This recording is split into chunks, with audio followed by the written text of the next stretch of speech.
불교를 조금이라도 공부해 보신 분들이라면 이런 말을 들어보셨을 겁니다.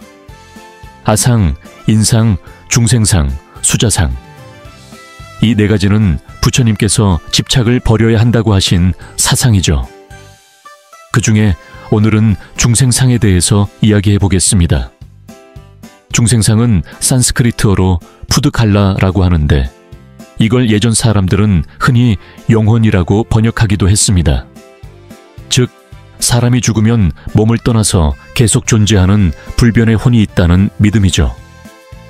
그런데 부처님은 이걸 단호하게 부정하셨습니다. 부처님 가르침의 핵심은 무아입니다. 나라는 고정된 실체가 없다는 뜻이죠. 우리의 몸과 마음은 5가지 요소인 색수상행식, 즉 오온이 잠시 모여있는 흐름일 뿐입니다. 형태인 색, 느낌인 수, 생각인 상, 의지작용인 행, 의식인 식.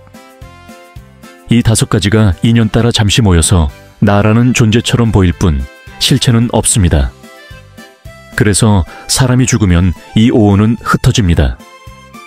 몸은 흙으로 돌아가고 마음의 작용은 멈추죠.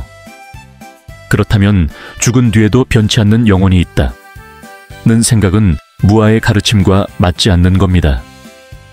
불교에서는 영혼이라는 고정된 실체를 인정하지 않습니다. 그렇다면 이런 의문이 생깁니다. 영혼이 없다면 제사는 왜 지내죠? 심지어 절에서도 천도제나 기제사를 해주잖아요. 맞습니다. 한국 불교에서는 예로부터 유교와 토속신앙의 영향을 받아 제사 문화가 발달했습니다. 하지만 불교의 제사는 영혼을 불러 모셔서 밥을 드린다는 개념이 아닙니다. 부처님의 가르침에 따르면 죽음 뒤에 남는 건 영혼이 아니라 업, 즉 카르마입니다. 살아있을 때의 생각, 말, 행동이 남아서 다음 생의 조건을 만듭니다. 이건 마치 불꽃이 다른 최에 옮겨 붙는 것과 비슷합니다. 겉으로 보면 같은 불꽃이 옮겨온 것 같지만 사실은 순간순간 새로운 불꽃이 생겨나는 거죠. 그래서 불교의 제사는 이렇게 이해해야 합니다. 유족이 부처님께 귀의하고 법문을 듣고 예불하고 염불하고 공양을 올리면서 공덕을 쌓습니다. 그리고 그 공덕을 돌아가신 분과 모든 중생에게 회향합니다. 즉, 내가 오늘 닦은 이 선한 마음과 행위를 고인께 돌려드려서 더 좋은 세계로 나아가도록 돕겠습니다 라는 발언인 거죠. 여기서 중요한 건 마음의 방향입니다. 죽은 이를 위해 공덕을 지으면서 사실은 살아있는 우리의 집착도 함께 내려놓습니다. 고인을 기억하는 마음은 사랑과 감사에서 비롯되지만 거기에 매여 슬픔과 후회를 오래 붙잡으면 우리 마음이 괴로워집니다. 제사는 그 슬픔을 법과 수행으로 녹여내는 의식이기도 합니다. 또 한 가지, 제사에는 공동체적인 의미도 있습니다. 옛날에는 가축과 마을이 함께 모여 제사를 지냈습니다. 그 자리에서 고인의 덕을 기리고 살아있는 사람들끼리 서로 위로하고 다시 힘을 내서 살아가겠다고 다짐했습니다. 절에서 모시는 기제사나 천도제도 이런 사회적 심리적 기능을 이어받은 것이죠. 그러니 불교에서 제사를 지낸다고 해서 불교도 영혼을 믿는다고 단정할 수는 없습니다.